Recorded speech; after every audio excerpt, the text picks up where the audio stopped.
बिस्मिल्लाहिर्रहमानिर्रहीम। अस्सलाम वालेकुम बच्चों। आज तारीख है 12 अगस्त 2020, दिन बुध।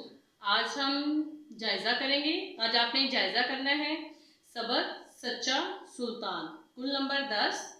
पहला सवाल है, सवाल नंबर 1, अल्फाज के मानी लिखिए। बीच, आपने बीच का मानी लिखना है। ईमानदारी, ईमानदारी का मानी लिखिए। ख्याल करना, ख्याल करना का मानी लिखिए। ये आगे लाइंस दी हुई हैं, आपने अल्फाज के मानी लिखने हैं। 3 नंबर के अल्फाज मानी हैं। अब अगला सवाल है, सवाल नंबर 2, सलीम ने बीच के साथ क्या किया? सवालिया निशान। सलीम ने बीच के साथ क्या किया? सवालिया निशान। आपने इस सवाल का जवाब लिखना है।